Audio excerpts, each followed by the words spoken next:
দুর্গাপুরে বেনাচিতি বাজারে শালবাগান এলাকায় নেমে এলো চাঞ্চল্য। ঘটনায় বাকরুদ্ধ এলাকাবাসী।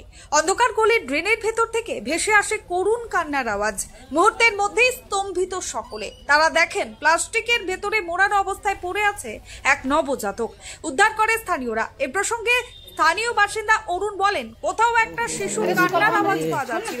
খোঁজাখুঁজির পর দেখা যায় অন্ধকার গলিতে ড্রেনের মধ্যে প্লাস্টিকের প্যাকেটের ভেতর থেকে আওয়াজ আসছে।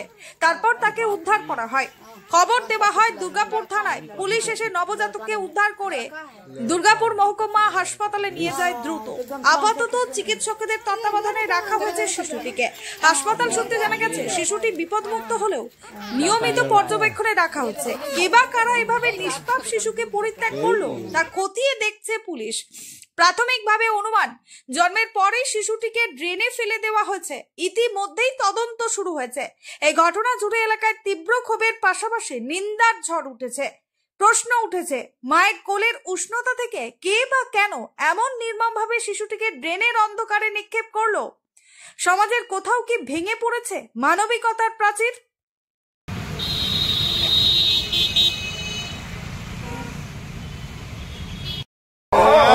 ও ডেকে আনলো আমাদেরকে, সেখানে দেখেছি কান্নার আওয়াজ পাচ্ছিল। আমাদের পাড়াতে কথা একটা ছেলে ওর মা যাচ্ছিল, ওই বার করলো, এখানে ব্রেক খুললো, ব্রেকে ছিল বাঁধা, তো ব্রেক খুললো তো দেখলো ওর মধ্যে ছেলে আছে কাঁদছে। পুলিশ এসেছিল, তারপরে পুলিশ নিয়ে গেছে।